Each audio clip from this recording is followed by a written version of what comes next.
Right, here's another little roundup video of the chargers I've been using. Now, this thing here, cheap as anything, they're like 20 quid off. You can get them anywhere, Hobby King, eBay, you name it, you've got it. They're bulletproof. Only slight downside is that they only charge up to 5 amps. Now, that's good enough for most people, but when you're in a rush, you want to get in, you want to get out, you want to go. So lately I've acquired this Overlander Touch. Now, let me move that closer to it. So, obviously, you get a slightly better readout on this one. It gives you units, tells you how much each cell goes up to 6 cells, tells you how much each cell's charged. So at the moment, one cell's at 4.19, one's at 4.19 dead. Okay, let's go back.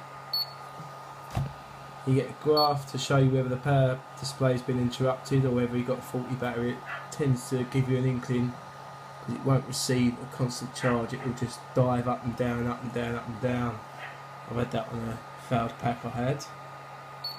And it's quite intuitive really, it's really easy to use.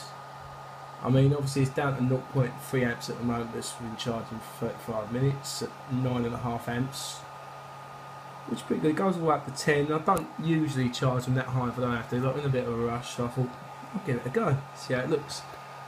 Now, I'm just going to quickly stop that charge in a second and just go into the features. So you've got cell choice. You can choose up to 6S or auto, which is what I usually leave it on because I'm lazy. You can put how much capacity you want to put in it. You can put the current and the end voltage.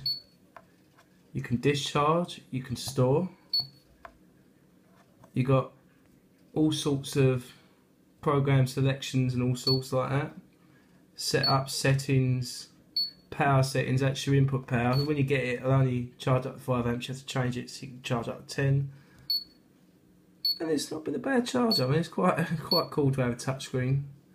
Life batteries, lithium ions, lipo. And obviously when you do want to charge it, you choose your, it's obviously got memory as well, you choose your capacity. It's a 6000 milliamp battery I've got there.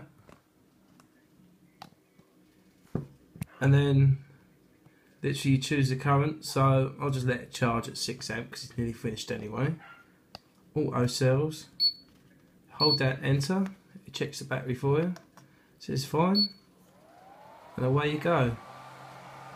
And it resets, but obviously, well, it's at 8.4 volt already, it won't really need much more.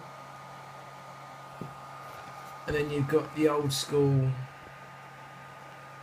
imax B6 charger. Now this is a lot slower than that, and it gets really hot because it hasn't got its own built-in fan, but for all intents and purposes it does well. I mean, the one thing I've noticed with these Turnigy batteries is that they really take a long time in the finalising stages of charging. Literally the last, I don't know, 5-10 minutes, it takes forever to balance up the 2 cells to the final voltage. Now it's not too bad on like a 2S pack. When I've used a 6 and a 5S, especially 5 because it's an odd number, it really does take that long time. And it's not the charger because I've used 3 different chargers on these Turnigy batteries. And the last slow stages just take forever. Now, right, that's a little update for now, and I'm going to be doing quite a few more videos now because I've got some more spare time. I'm not working 6 days a week, so I've got the weekend to myself. So instead of actually go out and just using the cars as and when I can, I'll actually have time to film them as well. Because I've noticed that I haven't really all the best jumps and all the best places. It's either you stand there, hold a camera, you don't really enjoy yourself when you're trying to film and obviously mess around with the cars and that, take the kids out. You don't really have the option or opportunity to take the camera out and start using it, but obviously I'm going to teach my nephew how to use the camera, so it should be very interesting. Alright, I'll be giving you a few more updates soon, and I'll be chatting to you later. Goodbye.